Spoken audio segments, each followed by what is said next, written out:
The sea is never still. Even when it looks calm from afar, it moves quietly beneath, alive in its own eternal rhythm. To some, it is just water. To others, it is the world itself, vast, untamable, and endless. In a small coastal village, before the sunrise spills over the horizon, there lives an old man.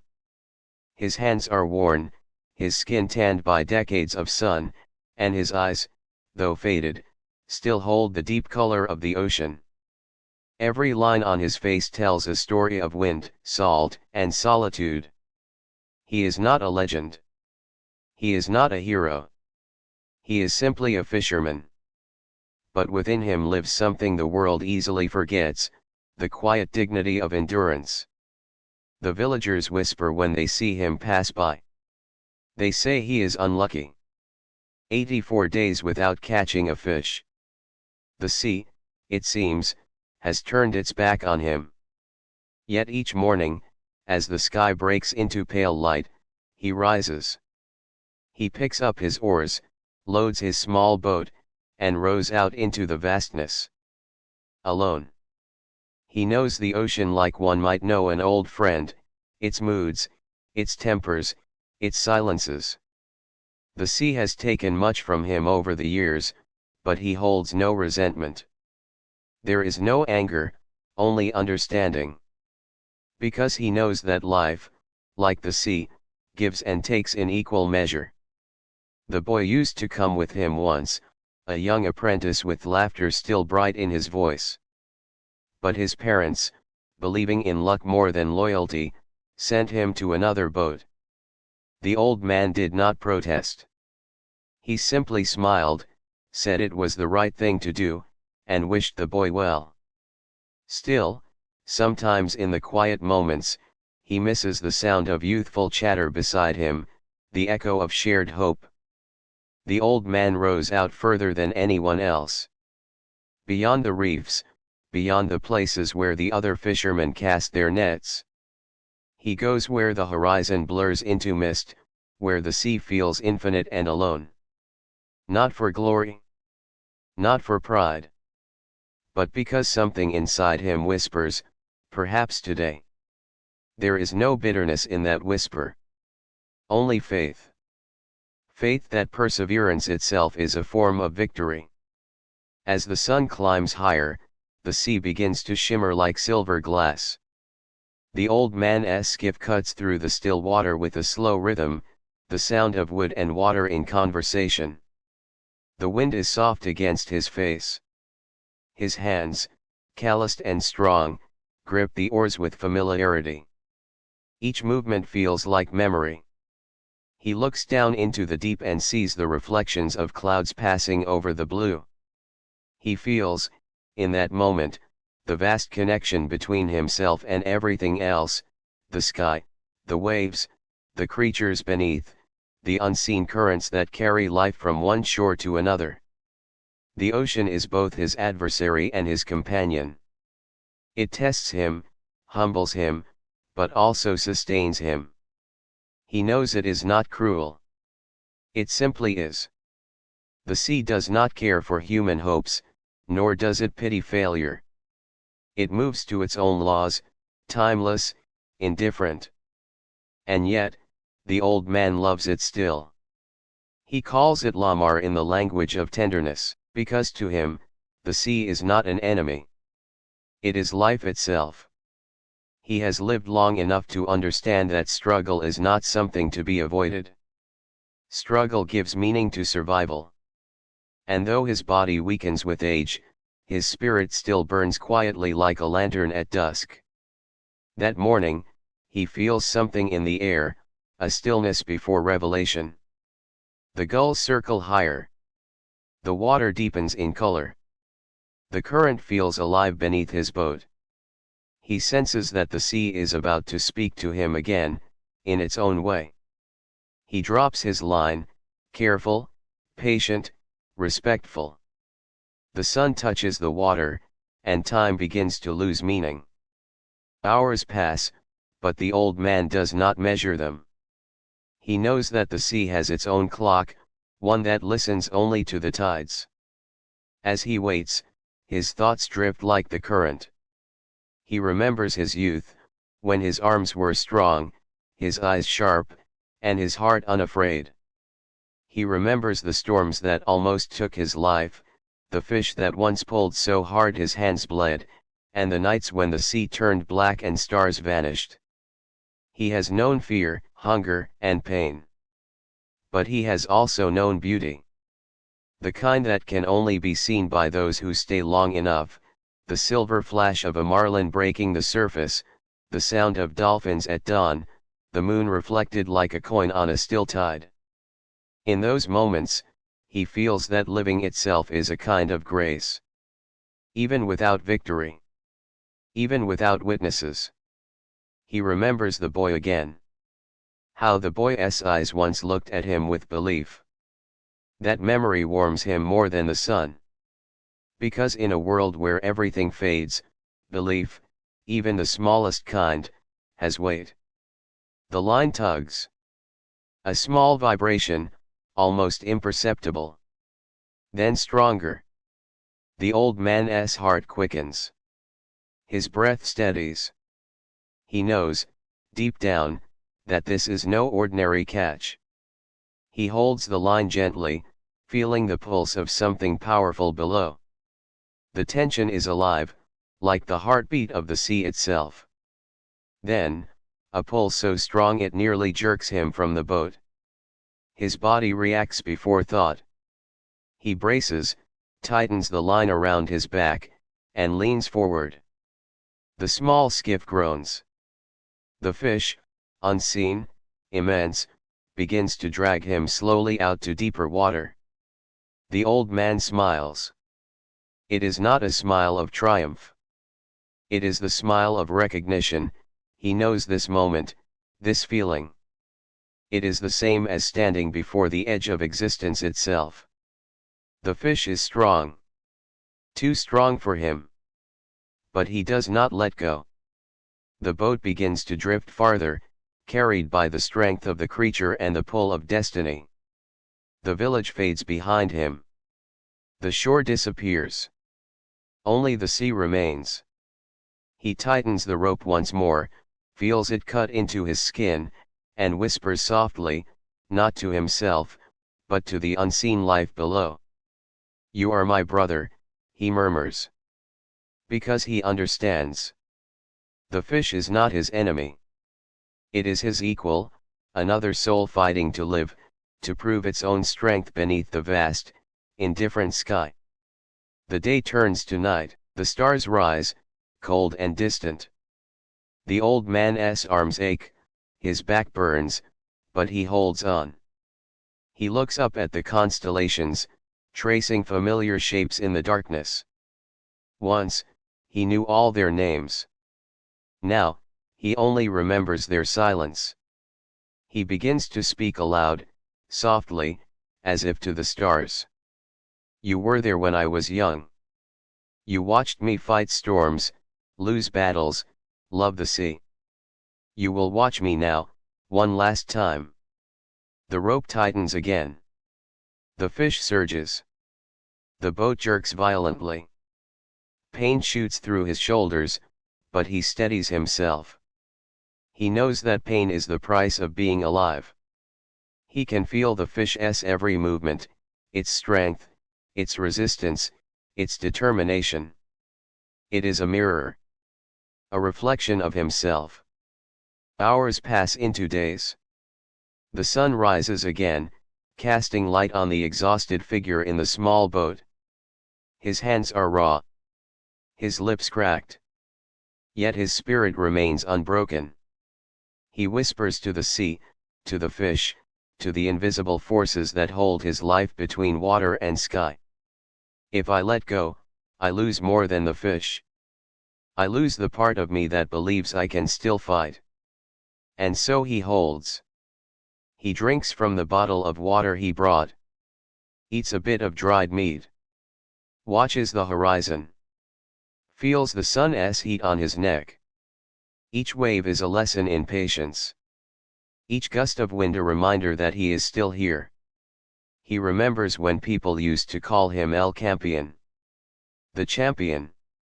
Long ago, he won a contest by holding his arm locked against another man's for an entire day and night. That man's arm finally fell. The old man had not moved. He does not think of that victory with pride, only with quiet remembrance. Strength means little without purpose. The sea is calm now.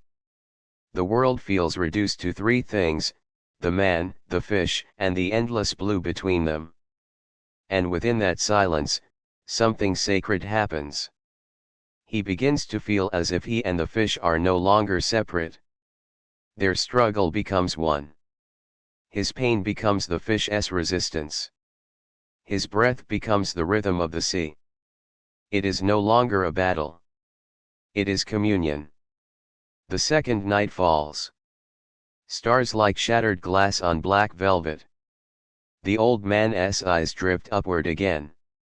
He wonders if anyone back in the village looks out to the same stars. Perhaps the boy does. Perhaps he whispers a silent prayer for him. That thought gives the old man strength.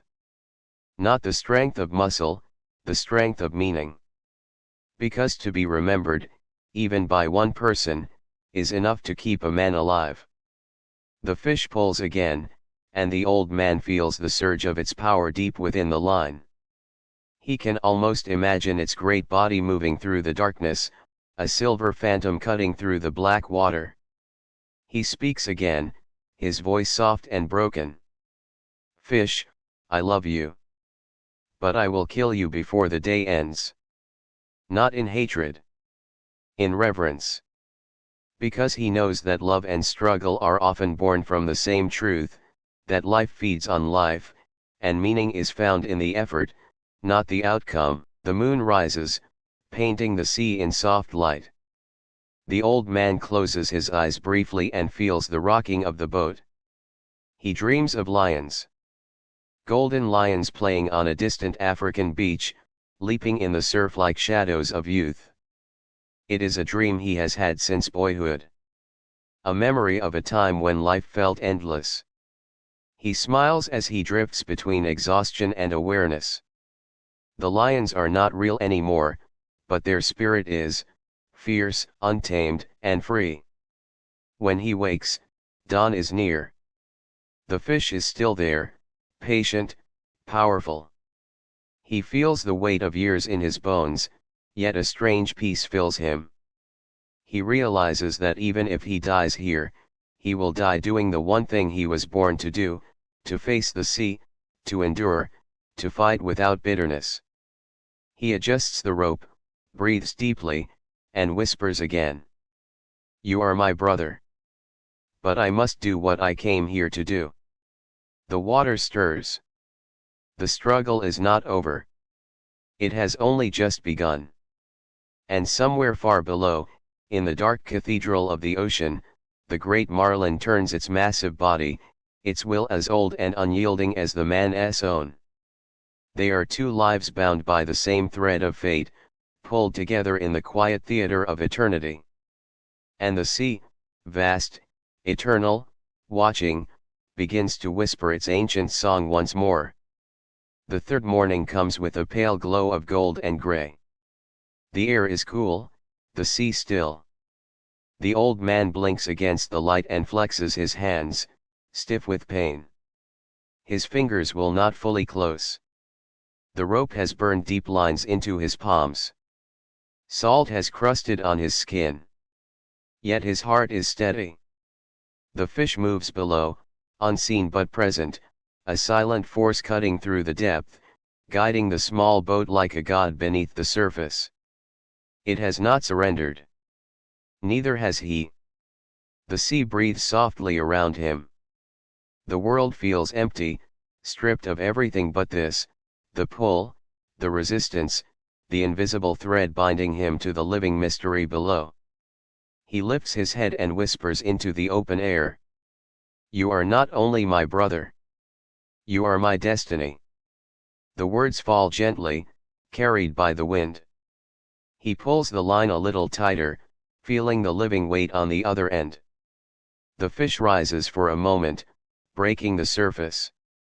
A sudden burst of light, a shimmer of silver and blue so bright it feels like a vision. The marlin arcs through the morning sun, its body long and magnificent, its fins slicing the air like wings. Then it falls again, back into the deep, with a splash that echoes across the horizon. The old man gasps. He has never seen anything so beautiful. The size of it, the grace, the power, it humbles him. For a moment, his body forgets the pain. His spirit burns with awe. He whispers again, barely audible. Fish, you are more noble than any man I have ever known. The line tightens. The boat rocks. The struggle begins again. The day stretches long. Heat presses against his back. The salt dries his lips. But he will not let go. He speaks softly to himself to stay awake, to stay alive. Pain is not my enemy. It reminds me that I am still here. He remembers the boy again, the way the boy used to laugh when they caught fish together, the pride in his eyes when the old man showed him how to mend a line, how to listen to the sea. If the boy were here, he thinks, he would see this and never forget. He would understand what it means to fight alone, without anger, without despair. The fish pulls again, long and steady. It is not running now, it is conserving strength, waiting for the right moment. The old man understands. He is doing the same. He chews slowly on a strip of dried tuna. The taste is coarse, salty. His stomach protests, but he eats anyway. He must. Then he leans back, resting his head for a moment, listening to the sound of the waves. The sea has changed color. It is now a deep, royal blue, the kind that hides everything. Somewhere far beneath, the great marlin moves in circles, wide and deliberate. The old man smiles faintly. He is circling now. He is getting tired. So am I. The sun climbs higher. His vision begins to blur. He can feel his heartbeat in his fingertips. Each throb of pain matches the pulse of the rope. He looks at his hands and laughs quietly. These hands. They have built, they have rowed, they have loved, they have bled. And now they hold the last battle of my life.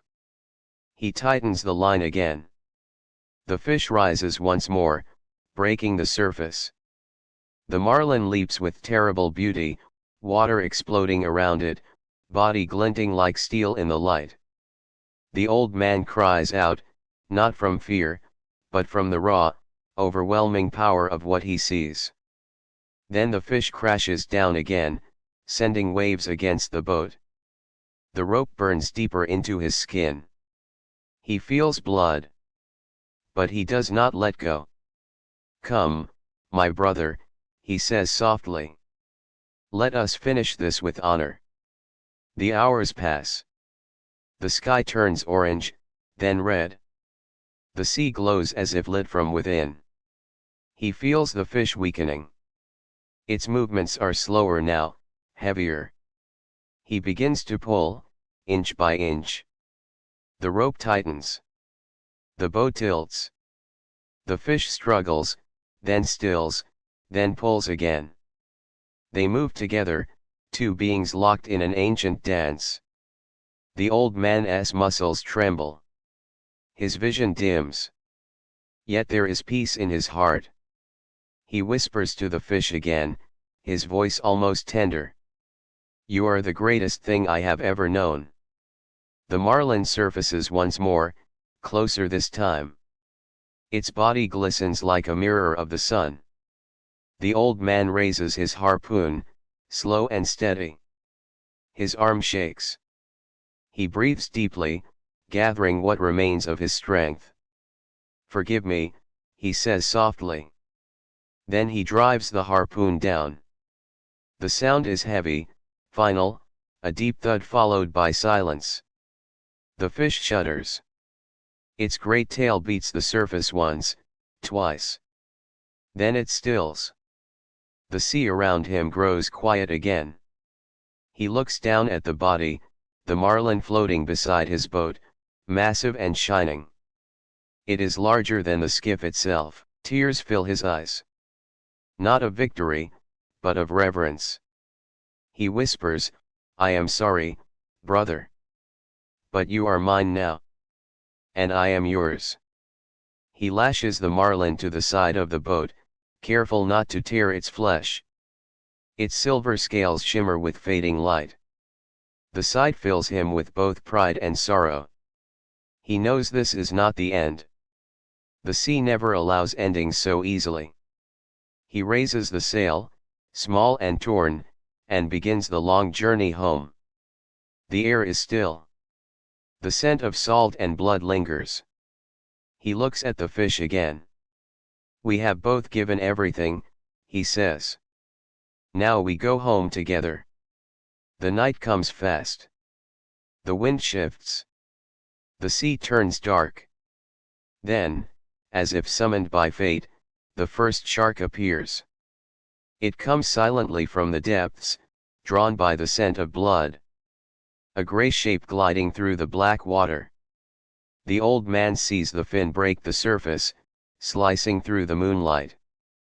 He grips his oar, his body tense. He knows what it means. The shark lunges, jaws wide, teeth flashing. He raises his harpoon again and strikes. The water erupts. The shark thrashes, bleeding, and sinks back into the dark. For a moment, the sea is quiet again. But he knows they will come. They always come. The scent of the marlin's blood spreads for miles. The ocean carries it, calling its hunters. Soon, more fins appear, 2, then 5, then more. The old man's breath quickens. His arms ache. But he stands firm. One by one, they attack. He fights them with everything he has, with the harpoon, with the oar, with the knife tied to his hand. Each strike costs him strength. Each kill brings more blood into the water. He knows it is hopeless. Yet he does not stop. "This is my fight," he whispers. "You will not take him easily." The sea becomes a storm of splashes and foam. The smell of blood fills the air. The marlin's body begins to tear. The sharks rip at its flesh, piece by piece. He screams at them, swings, strikes, but they are too many. By the time the night deepens, the marlin is no longer whole. Only the great skeleton remains, gleaming in the moonlight, a ghost of what it once was. The old man collapses into his seat, exhausted. His hands tremble. His body aches beyond words. He looks at what is left of the fish, the bones, the great head, the tail fin still tied to the boat. A deep sadness fills him. Yet beneath it, something else, a quiet pride. Because he knows what he has done. He has fought with everything he had, not for glory, not for wealth, but for the dignity of the struggle itself. He leans back and whispers, voice barely a breath. "You were too great for this world, my brother." The moon glows softly over the sea. The water is calm again, as if the violence never happened. He looks at his hands, torn, bleeding, trembling. He remembers the lions again. The dream from long ago. They run across the sand, young and golden, their bodies full of life. He smiles faintly. "Yes," he murmurs. "That is how I will remember it." The horizon begins to pale. Dawn approaches once more. He feels the wind shift, carrying him slowly toward the shore. The journey back is long, but he no longer feels fear. Only peace. The sea, he knows, has not defeated him. It has simply shown him the truth, that victory is not measured by what remains, but by what was endured. He looks once more at the skeleton of the great marlin. The sun catches its bones, turning them into a glimmering line of silver and gold. He whispers to it one last time. "We are both tired now." Then he closes his eyes and lets the wind carry him home. Hours later, when the village comes into view, the people gather at the shore. They see his small boat drifting in with the tide. From a distance, they see the enormous skeleton tied beside it, the head, the tail, the long white spine gleaming like a monument. They cannot believe their eyes. They whisper among themselves. "The old man," someone says softly. "He did it." The boy runs down to the water. He sees the old man slumped in the boat, asleep or nearly so. He calls out to him, voice trembling with emotion. "Old man. You're back." The old man opens his eyes slowly. He smiles. "Yes," he says. "I am home." The boy looks at the skeleton of the marlin and feels tears in his eyes.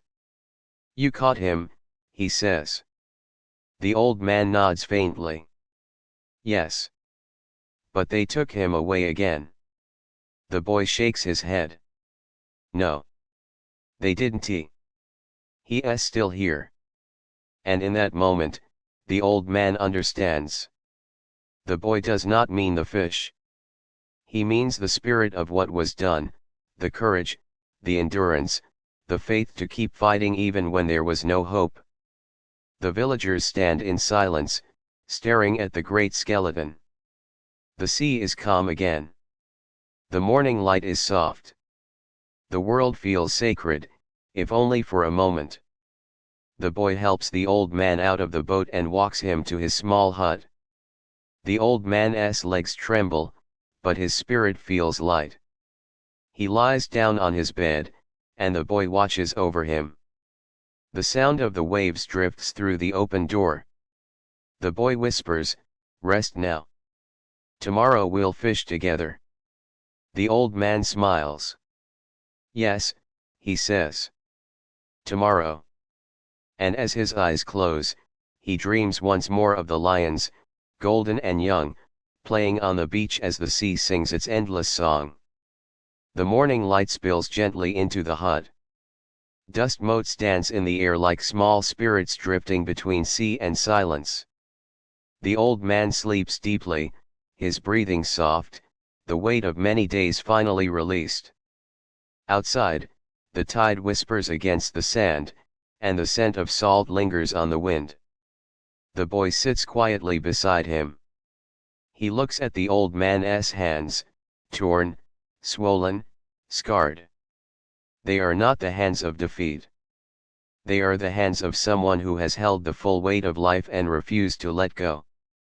The world outside the small hut is waking. Roosters call. The fishermen move toward the shore, their voices low, respectful. They have seen what he brought back. They have seen the bones of the marlin, white and shining under the rising sun, longer than any fish they have ever caught or imagined. Tourists walk along the beach and stop to marvel. They do not know the story.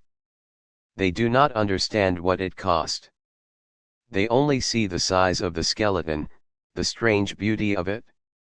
They take pictures and walk away, leaving footprints that the sea will soon erase.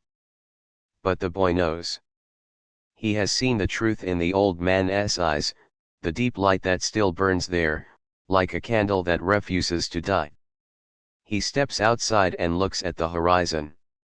The sea stretches out endlessly before him, blue and calm. Somewhere out there, beneath the same waves, life continues, unseen battles, endless cycles of struggle and survival. He remembers the old man's voice, quiet and steady, "The sea is everything. She gives. She takes. But she is always true." The boy breathes deeply.